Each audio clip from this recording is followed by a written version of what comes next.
네, 여러분 안녕하세요. 4주차 수업을 시작해 볼까 합니다. 저희 강의로는 여기 써놓은 것처럼 3강이죠. 지난주까지 우리가 지난주와 지난주 2주 연속 스토리텔링이라는 큰 테마 아래서 같이 공부를 하고 있습니다. 여러분 이번 주까지 하면 스토리텔링 수업이 좀 마무리가 됩니다. 그러면서 제가 첫날 오리엔테이션 할 때 여러분들한테 공지해드렸던 것처럼 오늘 첫 번째 글쓰기 실습을 진행합니다.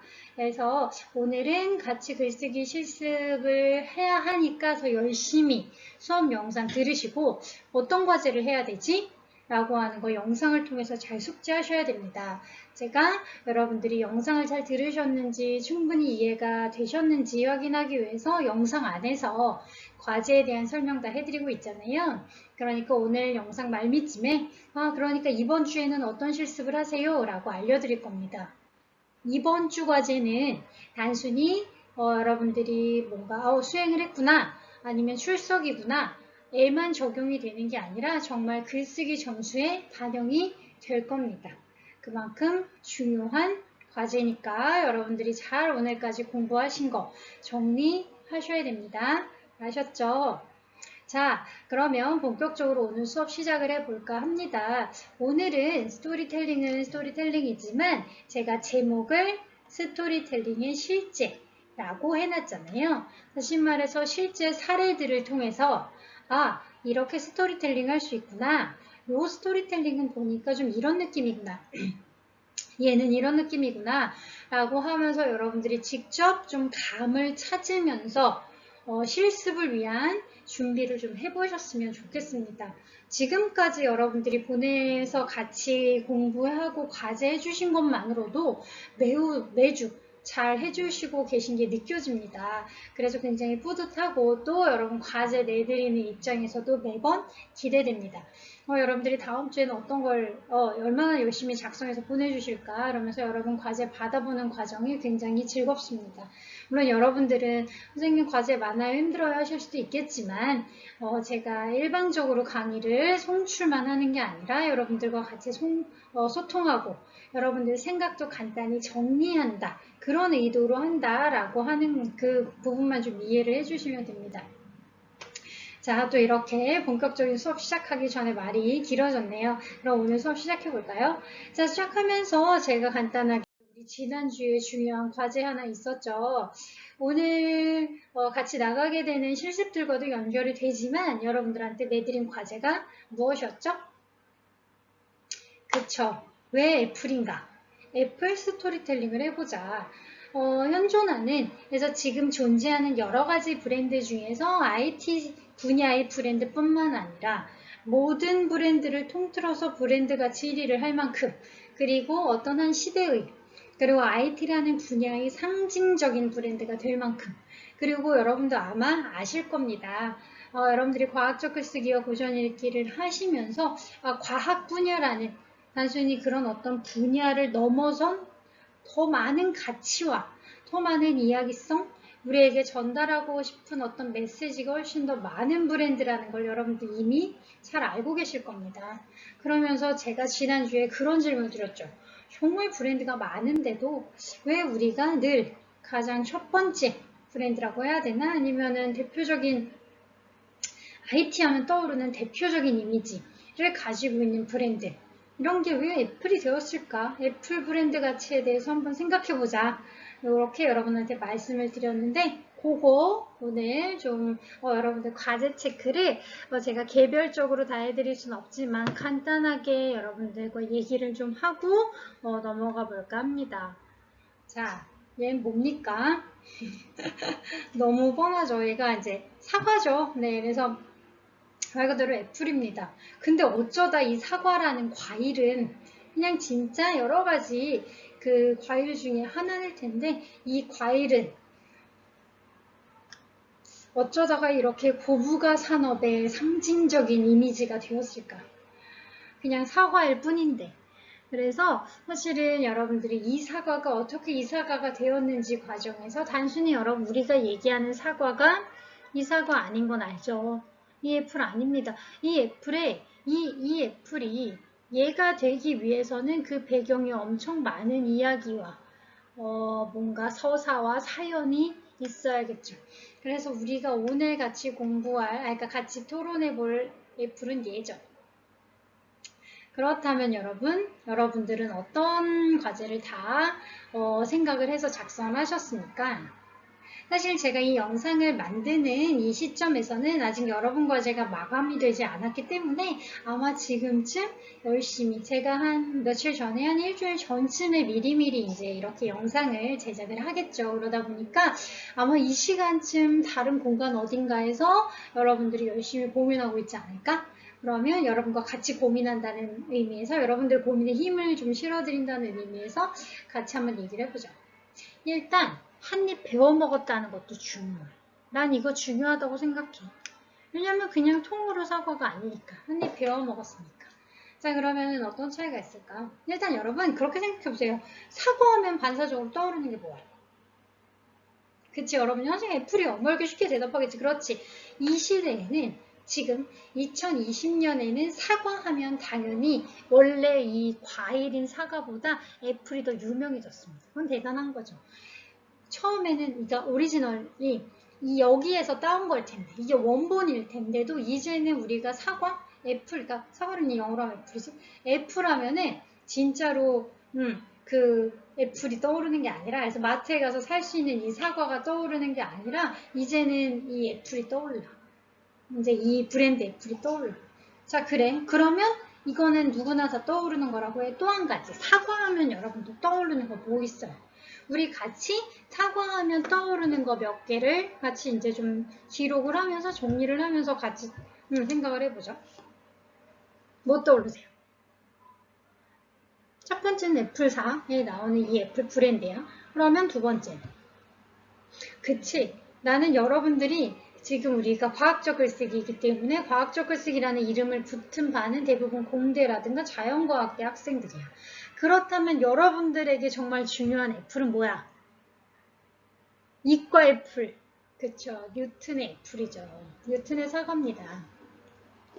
만류인력의 법칙을 상징하는 사과. 아마 많은 학생들이 저는 아직 과제를 여러분들 기한이 되지 않아서 보지 못했지만 짐작으로는 많은 학생들이 뉴튼의 사과 떠올렸을 것 같아요. 왜냐하면 그건 여러분들이 아무리 전공 적합성이라고 해야 되나? 여러분들 전공에는 그게 떠오르지 않았을까? 자, 그러면 또 사과하면 뭐 떠올라요? 어떤 학생들은 뭔가 가을이요, 아니면 풍요로움이요, 뭐 수학이요, 뭐 이렇게 여러 가지 떠오를 수도 있겠지. 또 하지만 인간의 문화와 역사에서 정말 중요했던 사과가 또 있습니다. 뭐게? 그쵸. 눈치챈 학생이 있겠죠. 선악과죠. 자, 그래서 일단 시기 순서대로 나누면 인간의 역사에서 가장 중요했던 사과, 첫 번째, 제일 먼저 발생한 사과, 선악과. 그 다음 사과, 뉴튼의 사과. 그 다음 이 애플사의 사과. 자, 뭔가 큰 인간의 역사에서 획을 그은 세 가지 사과를 정리하면 이 순서가 아닐까? 그러면 이 순서 다 해석할 수 있어요. 우리가 연결시켜서. 그냥 이렇게 손쉽게 구해서 특히 우리나라에서는 굉장히 손쉽게 구해서 먹을 수 있는 과일입니다. 사과라면. 근데 이렇게 손쉽게 구해서 먹을 수 있는 과일 이상의 의미를 늘 이 사과는 역사적으로 가지고 있었습니다. 그리고 지금 제가 얘기하는 개념은 조금 더 동양적 개념이 아니라 왜 이 브랜드가 이미 우리나라 브랜드가 아니라 미국을 대표하는 브랜드이기 때문에 미국 역사, 그러니까 미국 문화의 대부분의 그 역사적인 의지는 좀 서양 역사가 더 큰 영향을 미치기 때문에 우리나라의 사과 의미가 아니라 조금 더 서양 의미에서의 사과 의미를 좀 순차적으로 떠올려 보면 그렇죠. 그럼 여러분들이 하나씩 해볼까? 어떤 학생이 선생님 저는 선악과를 먼저 떠올렸어요. 그럼 그것도 좋아요. 근데 여기서 핵심은 한 입 배워먹은 거잖아. 선악과의 핵심은 뭐예요? 그쵸? 선과 악을 가른다는 거지. 이게 선한 거야, 이게 악한 거야. 인류의 역사에서 어떤 교리라든가 윤리적 기준을 가장 강력하게 지배했던 것은 사실 여러분들이 알고 있는 그 서양의 종교입니다. 선악과라는 개념이 나왔던 그 종교인데 그랬을 때 그것이 인간에게 보통은 해도 돼가 그 종교적 교리가 여러분 상상해봐. 해도 돼가 더 많아요? 하면 안 돼가 더 많아요? 그쵸? 하면 안 돼가 더 많죠. 그러니까 금지입니다. 대부분 종교적 교리들은. 그래서 금지가 많은데 자 새로운 발상, 아이디어, 혁신은 어디서 나와? 금지를 깼을 때. 이거 왜 금지여야 돼? 아니 이거 왜 그래야 돼? 내 자유 아니면 내 발상의 어떤 독특함?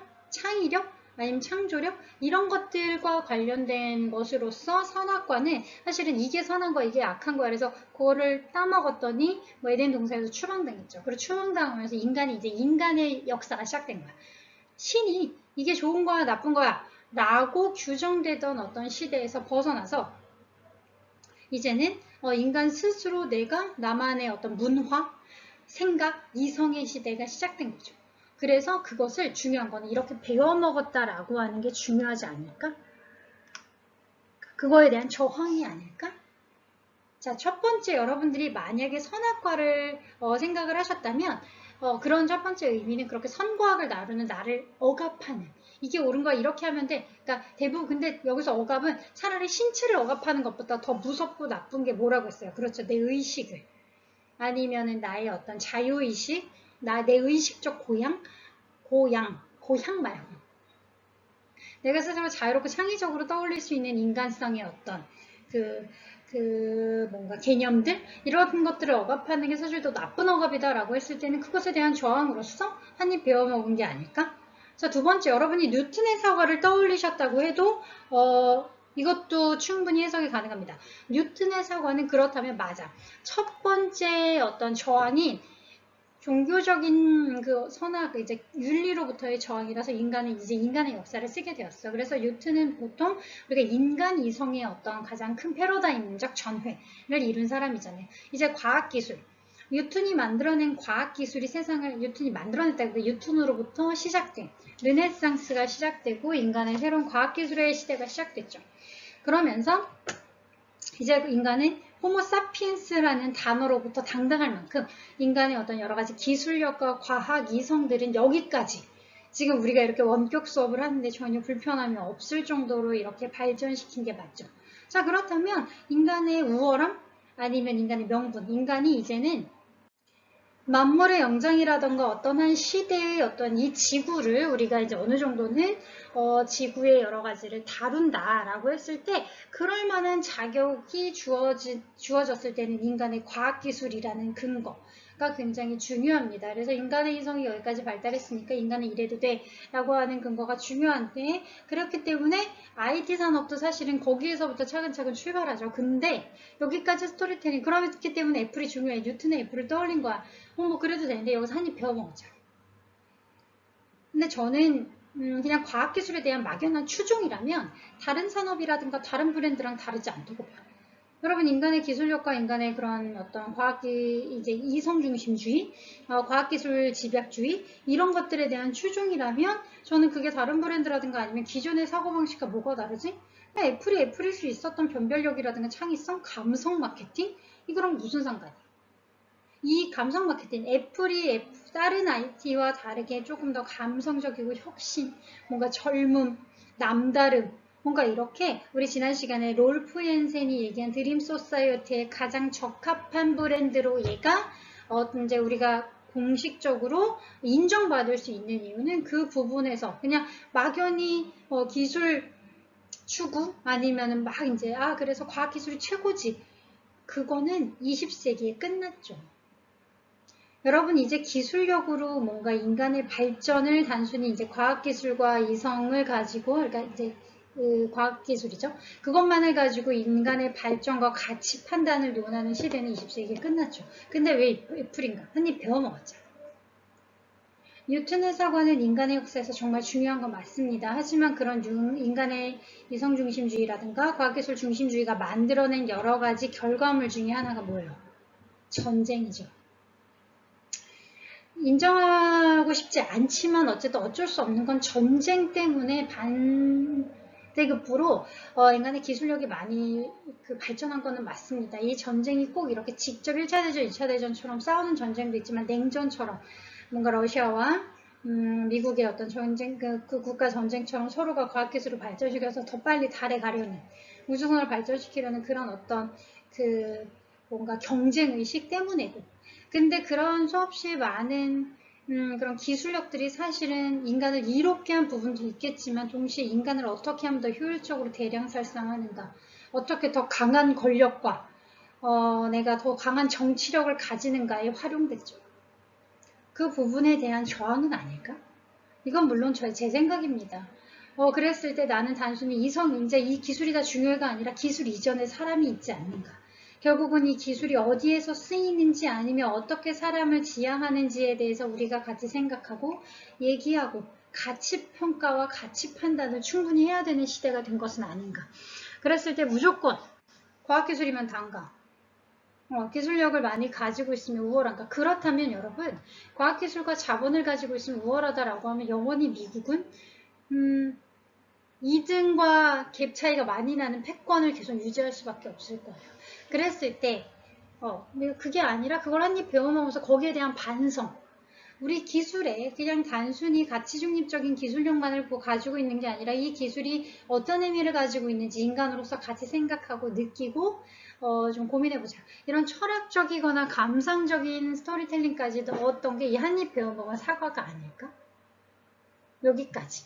저는 이런 생각들을 해봤습니다. 근데 여러분들은 제가 지금 하는 생각 말고도 더 다양하고 신선하고 뭔가 기발한 아이디어가 많을 것 같아요. 그래서 여러분들은 아직 반짝반짝한 그런 아이디어와 이런 가능성이 많은 그런 뇌라고 해야 되나? 그런 뇌를 가지고 있기 때문에 저는 기대하면서 여러분들 과제를 좀 볼 겁니다. 그리고 동시에 여러분들이 단순히 이게 검색해보면 나오는 게 뭐 사실 이랬다더라 이런 소문이라고 해야 되나?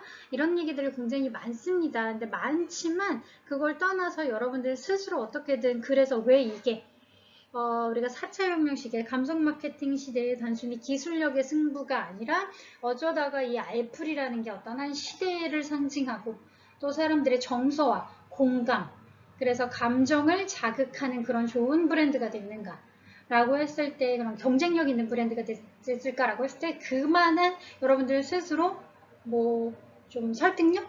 아니면 배경서사를 여러분들 자유롭게 상상하시면 됩니다. 제가 좀 전에 얘기해놨던 두 가지, 선악과의 사과와 아니면 뉴턴의 사과에 대한 뭐 저항이라든가 아니면 좀 반항, 새로운 시대에 대한 도약, 이런 것들도 그냥 상상일 뿐입니다. 그랬을 때 왜 한 입 베어먹으니 사과, 역사적으로 사과는 늘 중요했는데 그 사과를 한 입 베어먹었다는 거.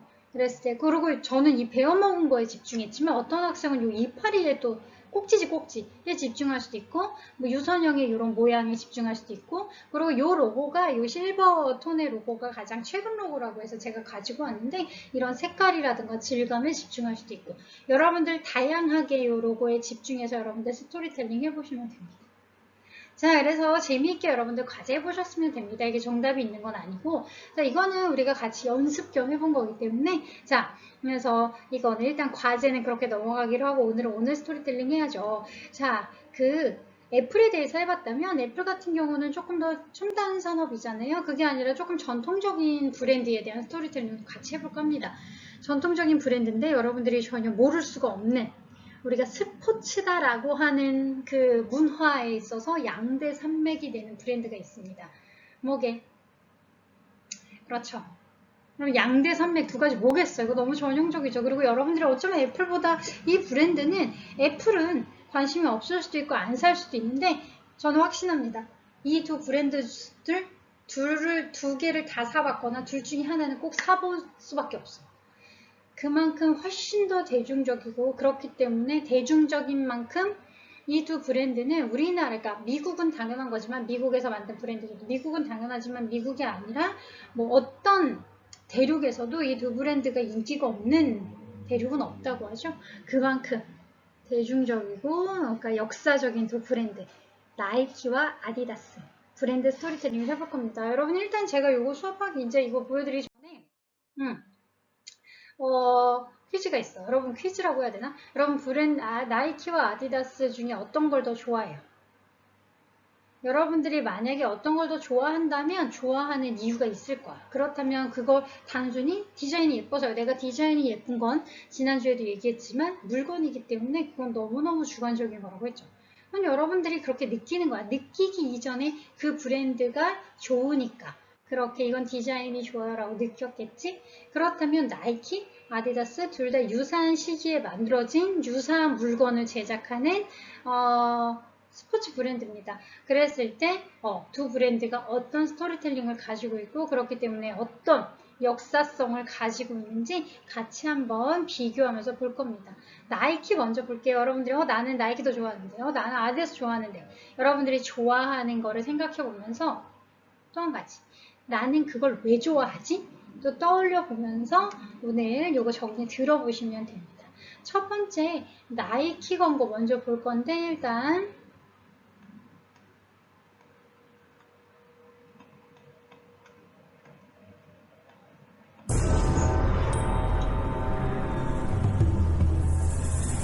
광고 영상 짧으니까 보고 나서 설명해 드릴게요.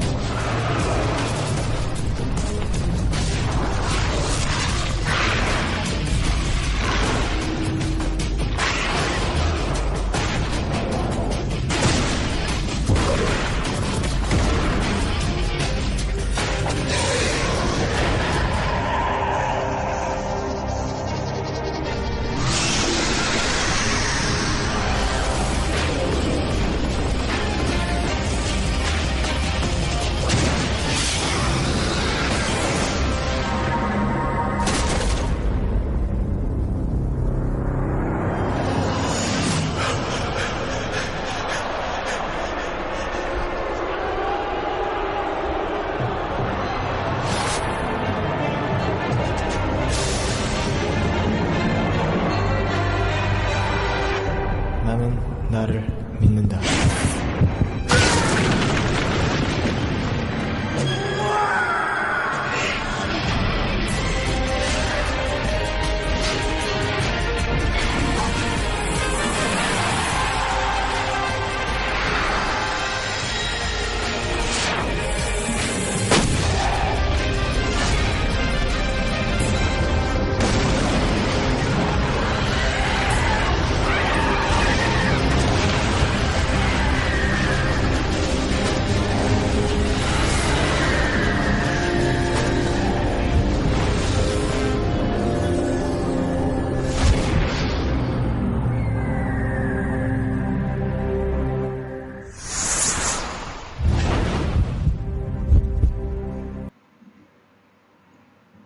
자, 여기까지입니다. 여러분 잘 보셨죠? 저도 이렇게 틀어놓고 다시 봤는데 이거 좀 옛날 거긴 합니다. 왜냐면 이제 박지성 선수죠. 박지성 선수가 선수일 때.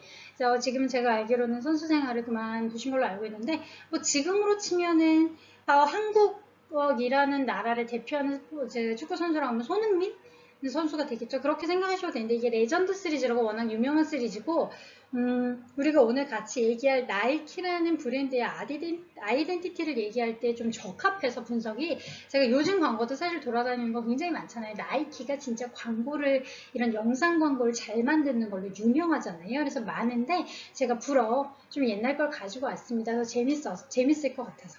자, 여러분 지금 짧게 영상 보셨지만 약간 그래픽 노블처럼 되어 있는 게임의 한 장면처럼 되어 있도록 구성이 되어 있습니다. 그래서 주인공은 박지성인데 그래서 이 서사가 있죠. 이 서사가 나이키가 지금까지 어떤 스토리텔링의 기반 위에서 유지되어 왔는가를 굉장히 잘 알려주는 스토리텔링을 가지고 있습니다. 일단 주인공이 누구예요? 그쵸? 박지성입니다. 박지성이 사는 어떤 마을에 위기가 닥친 거야. 뭐 외부에서 적이 침입을 했겠죠. 근데 박지성이 제일 잘하는 건 뭐야? 그쵸? 축구를 제일 잘하겠지. 그래서 박지성은 축구를 해서 적을 물리칩니다. 근데 여러분 적이 가만히 보면 느끼겠지만 이런 하나하나 요소를 분석하는 게 스토리텔링의 핵심입니다. 여러분들이 다 분석을 하셔야 되는데 적은 보면 알겠지만 사람이에요? 아니에요? 그쵸? 사람이 아니야. 그럼 여러분 왜 여기서는 약간 오크족처럼 괴물로 표현을 했는데 왜 사람이 아닐까요? 이렇게 생각해봐. 선생님이 사람인데 또 그 선생님과 체격이나 어쨌든 이게 비슷한 어떤 여학생이랑 막 머리끄댕이 잡고 선생님이 싸운다고 생각해봐. 근데 선생님이 이겼어. 싸워서. 그럼 선생님이 대단해 보여? 선생님이 이길 수도 있지, 싸우다가. 근데 가령 덩치가 엄청 크고 그렇지 막 요즘에 농구 선수 출신 서장훈 있잖아요. 그런 서장훈 선수처럼 엄청 키가 큰 그런 남자랑 내가 막 싸웠어. 근데 선생님이 이겼어. 그러면 선생님이 대단해 보여, 안 대단해? 그럼 대단하다고 박수 쳐줄 거죠. 우와, 걸크해, 대단해 해줄 거잖아. 이게 무슨 말이냐면 가시적으로 딱 봐도 신체적인 힘이라든가 이런 것들이 강해 보이는 괴물처럼 묘사된 존재와 싸웠을 때 박지성의 힘이 더 부각되는 거지. 그리고 또 한 가지는 사실은 스토리텔링에서 가장 많이 사용하는 기법이 외모적 조건을 통해서, 외모적 이미지를 통해서 선과악을 손쉽게 좀 설명을 합니다. 다시 말해서 예쁘고 잘생긴 사람은 선이고 못생긴 사람은 악이야 라고 하는 게 전통적으로 가장 경제적으로 활용되어 온 기법이죠. 그래서 여기서도 일부러 못되고 강하게 생긴 이런 사람들을 통해서 얘가 악이야, 나쁜 애야, 얘는 물리쳐야 되는 존재야 라고 하는 것들을 짧은 영상에서 굉장히 효율적으로 전달하는 거죠. 자, 그래서 축구를 합니다. 둘이 이제 박지현이 제일 잘하는 게 축구를 하는 거니까. 근데 중요한 건 박지현이 중간에 어떻게 돼? 한번 좌절하죠. 근데 모든 영웅서사에선 조력자가 있죠. 동서고금을 막론하고, 이거는 이 짧은 영상은 단순히 광고가 아니라 전형적인 영웅서사적인 스토리텔링을 따릅니다. 조력자가 나오죠. 박지성이 뭘 갈아 신어요? 그렇죠. 나이키 신발을 갈아 신으면서 다시 싸우죠. 이제 혼자가 아닙니다. 그래서 이런 든든한 조력자 힘을 받아서 이제 다음 싸움에서는 승리를 거두죠. 그게 바로 이 짧은 스토리텔링. 그러니까 전통적으로 동서고금을 막론하고 영웅서사. 나는 신부는 거기에서 타고난 능력은 있었지만 이렇게 그냥 초야에 묻혀 살던 영웅이 어떤 외부적 적, 흉물스럽고 악한 세력을 가지고 있는 외부적 적을 만나 내가 누구인지를 깨닫게 되고 자신의 능력을 이용해서 싸우는데 늘 주변에는 나를 도와주는 조력자들이 존재하죠. 그 조력자의 도움을 받아서 결국은 승리를 이끌어서 평화를 다시 찾는다는 이런 큰 줄거리의 서사를 벗어나는 히어로물은 거의 없습니다. 자, 그렇다면 나이키는 어떤 스토리텔링을 가지고 있는지 우리가 정리할 수 있죠. 나이키에게는 반드시 이기고 지구가 중요한 겁니다. 승패가 중요하죠. 그렇기 때문에 우리가 북미라고 하지만 이건 미국이겠죠. 미국형 정체성을 추구하는 나이키는, 여러분 나이키 표시도 약간 이렇게 좀 이런 니케라는 승리의 여신에서 가져온 말이라고 하고 약간 강해 보이고 빨라 보이는 이런 로고를 쓰고 있잖아요. 나이키의 근거는 승부와 승자의 초점을 맞춥니다. 그래서 나이키는 싸웠으면 이겨라, 승리해라 라고 하는, 그래서 영원한 맞수, 승부의 신화, 올해의 선수 이런 것들을 가장 중요하게 생각하는 데 중점을 두는 게 나이키라고 합니다. 그러다 보니까 나이키는 역으로 브랜드 어떤 제품에도 효율성과 아니면 좀 더 기능성을 중시하기도 하죠. 그래서 여러분들이 아마 나이키를 더 좋아해요 라고 하는 학생들은 이렇게 뭔가 조금 더 투쟁적이고 싸우고 승리하고 좀 이런 이미지와 이런 스토리텔링에 조금 더 공감대가 형성되는 건 아닐까? 이렇게 한번 여러분 생각을 해보세요. 이거 원래 나이키 스토리텔링은 굉장히 유명하게 이렇게 돌아다니더라고요. 자, 나이키 한번 봤으니까 이번에는 뭐겠어요? 아디다스 보여드리겠습니다. 아디다스 광고는 나이키랑 유사한 시기에 만들어진 브랜드지만 전혀 다른, 스포츠가 뭐야? 라고 물어봤을 때 전혀 다른 메시지를 전달합니다. 자, 그렇다면 이것도 광고 하나 보실 건데, 여기에는 앞에는 나이키에서는 스포츠 선수가 박지성이었다면 여기서는 메시입니다. 내 이름은 리오넬 메시. 내 얘기 한번 들어볼래? 내가 11살 때 난 내 성장 호르몬에 문제가 있다는 걸 알게 됐어. 하지만 키가 작은 만큼 난 더 날쌔고 공을 절대 공중에 띄우지 않는 나만의 축구 기술을 터득했어. 이제 난 알아. 때로는 나쁜 일이 아주 좋은 결과를 낳기도 한다는 걸. 불가능? 그것은 아무것도 아니다. 그쵸? 여러분 이게 중요합니다. 불가능. 앞에 나이키가 저스트 두 잇이라는 슬로건을 가지고 그냥 그것을 해라. 묻지도 따지지도 말고 왜 해야 되는지 이런 거 복잡한 거 생각하지 말고 그냥 그것을 해라. 그것이 너가 해야 할 길이다. 라고 저스트 두 잇을 광고할 때 여러분 나이키, 이제 아디다스는 impossible is nothing입니다. 여러분 이 슬로건만 봐도 두 브랜드가 상징하는 스포츠란 무엇인가라는, 여러분 원래 스포츠란 문화가 무엇이야가 있는 게 아니라 이런 브랜드들이, 아니면 한 시대를 상징하거나 아니면 우리가 자주 노출될 수밖에 없는 이런 브랜드들이 우리한테 그런 문화 컨텐츠를 통해서, 이게 원래 가족은 원래 이런 거야.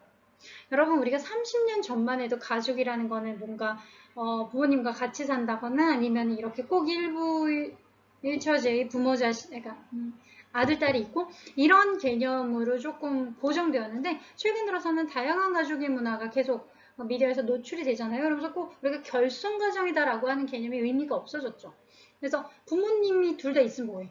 폭력적인 부모님, 권위적인 부모님, 뭐 이런 부모님도 있는데, 그래서 그게 아니라 좋은 가정, 나쁜 가정의 패러다임이 문화 컨텐츠를 통해서도 바뀌고 있는 것처럼 사실 이런 것도 마찬가지죠. 원래 스포츠는 이런 거야가 아니라 시대에 따라서, 그리고 그 시대에 사람들에게 많이 소통하는 브랜드가 전달하는 그런 가치에 따라서 달라지는데, 어쨌든 가장 오래됐으면서 조금씩 사람들에게 스포츠 개념에 대해서 설득력 있게 전달하는 그 브랜드를 통해서 우리가 내가 생각하는 좋은 스포츠는 뭐야를 알게 되는 거지. 그래서 아디다스는 어떨까 좀 정리를 해보면, 유럽형 정체성을 추구한다고 합니다. 그래서 조금 꼭 내가 싸웠으면 상대 거를 가져야 돼.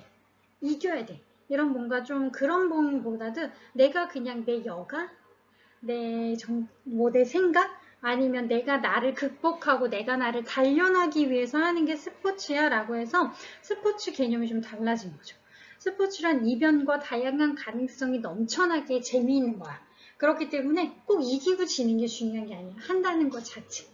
하면서 내가 나 스스로 자신감도 갖고, 내가 뭐 그동안 내 어떤 신체적인 단련도 하고, 정신적인 단련도 하고, 스트레스도 해소하고, 또 사회생활, 대인관계도 하고.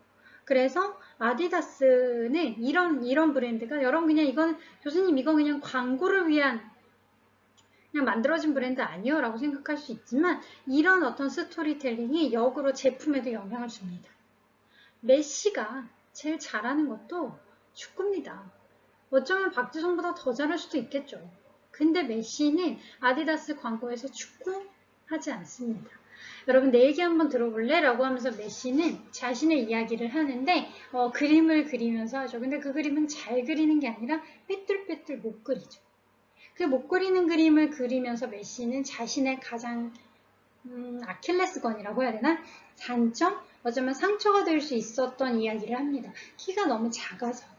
그게 상처였는데 오히려 운동을 통해서, 그러니까 운동을 하기 위해 태어나고 이런 게 아니라 내가 온전히 나로 살기 위해서, 잘 살기 위해서 스포츠를 선택을 한 건데, 운동을 통해서 오히려 내가 작은 키가 어떤 경쟁력이 되고 새로운 가능성이 될 수도 있다라고 하는 것을 깨달았다. 라고 하면서 자신의 단점을 담담하게 얘기합니다. 그러면서 이기고 지는 게 중요한 게 아니라 내가 나를 극복하고 내가 더 좋은 나로 살기 위해서 나는 이걸 한다. 라는 얘기를 하죠. 저는 이것이 인상적이었던 게, 그렇기 때문에 이런 어떤 스토리텔링이 역으로 제품에도 영향을 줘서 아디다스 브랜드 디자인들을 보면 조금 더 꼭 실용적이거나 아니면 효율적인 것보다 좀 더 화려하거나 아니면 뭔가 조금 독특하거나 독창적인 거나 이런 디자인도 많죠. 그래서 아디다스, 신기하게 그렇다고 하더라고요. 나이키를 한국 사람들이라든가 아니면 개발도상국 사람들이 좋아한다고 하는데, 뭔가 좀 더 투쟁적이고 싸워서 이겨야 되고 꼭 이렇게 좀 이 경쟁이 많이 심화된 사회일수록 나이키에 대한 선호도가 훨씬 높대요. 그러니까 나이키를 보고 더 공감을 많이 느끼는데, 진짜 뭐 유럽이든 미국처럼 조금 더 경제적 성장을 더 빨리 해서 이런 것들이 꼭 이렇게 꼭 가져야 되고 이겨야 되고 이런 경쟁 사회가 좀 완화된, 아니면 경쟁적이지 않은 사회에서는 아디다스에 대한 수요가 더 높다고 합니다. 여러분 신기하죠? 그만큼 사실 닭이 먼저냐 달걀이 먼저냐일 수도 있지만, 아디다스를 좋아하니까 그런 사회가 됐는가도 있을 수 있겠지만, 조금 어떤 스토리에 더 내가 공감하는가, 그건 내가 스포츠를 넘어서 한 시대의 문화에서, 그래서 경쟁을 한다거나 투쟁을 한다거나 아니면 자기 단련을 한다거나 나의 잠재력을 파악한다거나 이런 여러 가지 스토리텔링적 요소들의 어떤 거에 더 공감하는가 를 증명해주는 하나의 결과치가 아닐까? 결과값이 아닐까? 이런 생각이 듭니다. 그래서 여러분들도 한번 나는 나이키가 좋은데, 좋다면 왜 좋은지, 여러분 단순히 디자인이 좋아서요. 뭐 이런 것들은 좀 설득력이, 제가 늘 하는 얘기죠. 여러분들이 스토리텔링 할 때 설득력이 있으면 된다 라는 얘기를 했는데 그러시면 됩니다. 여러분 한번 생각해 보면서, 아니면 제가 지난주 과제에도 내드렸는데 나이키 아디다스 같은 게 아니더라도 저는 평상시에 이 브랜드 좋아해요. 뭐 패션 브랜드일 수도 있고, 아니면 먹는 브랜드일 수도 있고, 뭐 문구 브랜드일 수도 있고, 뭐 많죠. 그랬을 때 뭐 화장품 브랜드일 수도 있고, 교육 브랜드일 수도 있고.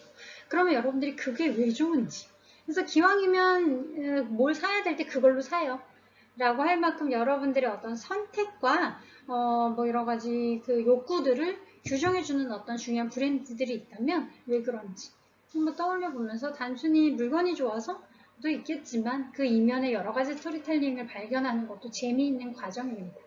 자, 그래서 브랜드 스토리텔링은 우리가 같이 애플도 해봤고, 나이키랑 아디다스라는 유명한 브랜드도 해봤고, 지난주에는 명품 브랜드 스타벅스 이런 것도 해봤잖아요. 그러면서 우리가 일상의 어떤 배경을 이루고 있는 다양한 문화적인 요소들이 다 결국은 이런 스토리텔링으로 되어 있구나 라고 하는 거 한번 확인을 해본 겁니다. 자, 그래서 첫 번째 영상은 여기서 마무리하고, 뒤에 이어서는 조금 더 다른 스토리텔링의 실제를 가지고 다시 한번 우리가 살펴보도록 하겠습니다. 그럼 여러분 잠깐 한숨 돌리고 두 번째 영상으로 이어서 바로 같이 보도록 하세요.